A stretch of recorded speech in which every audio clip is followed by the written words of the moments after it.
God does not care about what you do in life. Sound kind of controversial? Sound kind of confusing? Well, stick around and listen to this full episode because by the end of it, it's going to make a lot more sense and it's not going to be as triggering as you might think it is. You've got a dream to glorify God and make your mark on the world. Maybe you want to grow a business, start a ministry, or become a better servant leader. Whichever level in life you want to hit, I believe that God's calling all of us towards something greater than where we are now. So join me as I document my journey to learn how to grow an online ministry in ways that are effective, biblical, and aren't stuffed with complicated religious or business mumbo-jumbo. My name is Alec Kassan, and welcome to the Digital Ministry Mastermind Podcast. Hey, what is going on, Current Christian family? It is Alec here. Just want to say that I missed you, and I'm so thankful that you are here listening to another episode because this one is pretty cool. So I was just in the middle of leading a youth group with my buddy Lou, and we were talking about identity, who God made us to be. And while we're talking about this to these young students, a really funny story just came to mind, and I really wanted to share it with you guys because I think you'd like it. So my grandpa, my grandpa was Jewish, and my dad growing up went to this like Hebrew Sunday school type of thing. I don't know exactly what it's called, but you know how we would have Sunday school at church. He had like a similar thing, but it was for like being Jewish, and the rabbi there was sharing this story about when he was a young boy.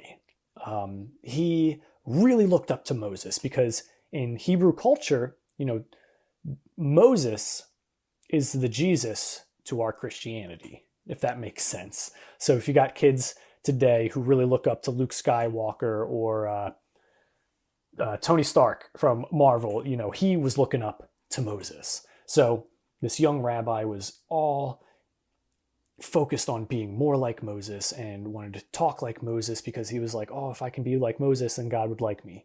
So this young Rabbi Michael, was confronted by his rabbi. Rabbi Michael is sharing this story to my dad when he was a boy and all these other young boys in this temple. And he's saying, kids, listen. He's like, when I was a boy, I wanted to be like Moses. I tried everything to be more like Moses. And my rabbi came up to me and he said, Michael, when you die and go to heaven, when you see God face to face, God will not be like, Michael, why weren't you more like Moses? No, he will be like, Michael, why weren't you more like Michael? And then my dad was saying, a student in the back of the class was like, so you're saying we should be more like you, Rabbi Michael? And he was like, no, you don't listen. You don't know the story. You need to be more like you. You don't need to be more like Moses. You don't need to be more like Michael. You don't need to be more like Mariah Carey or whoever. He's like, no, you need to be more like you. And anyway, it's kind of a goofy story, but it was like, and you may have heard a similar story to it.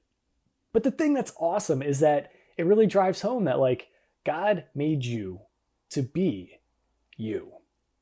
He didn't make you and was like, darn, that should have been Brad Pitt. Like, no, you are you for a reason. So like embrace that.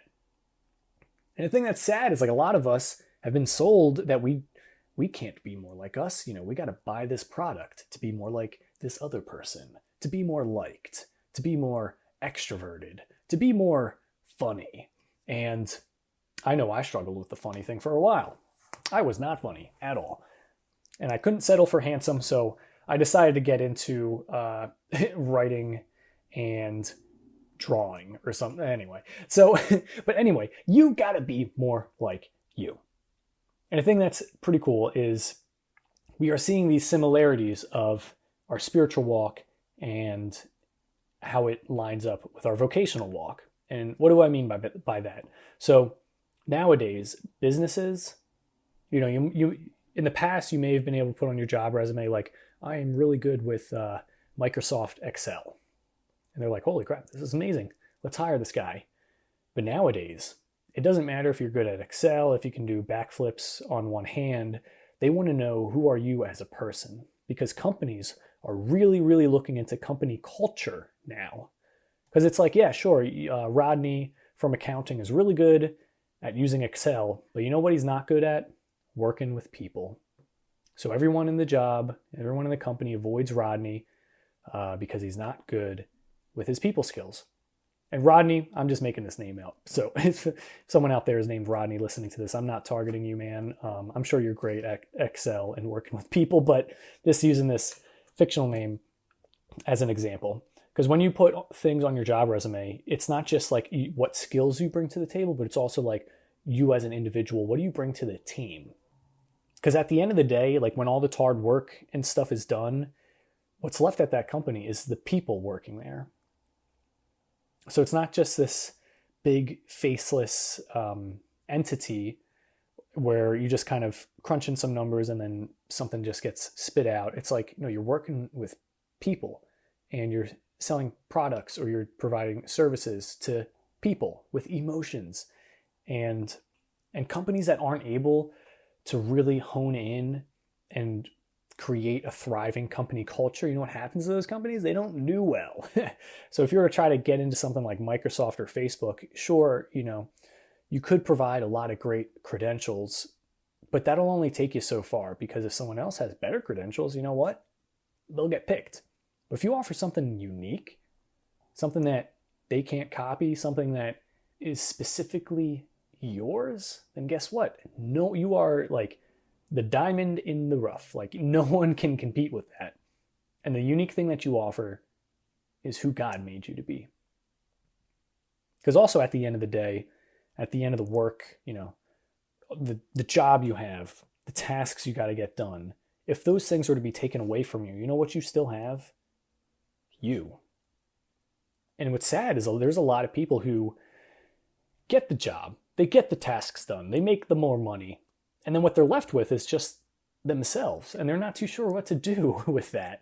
Or they get the job taken away, they get the money taken away, the tasks get removed, and they're left with themselves, and they don't know what to do.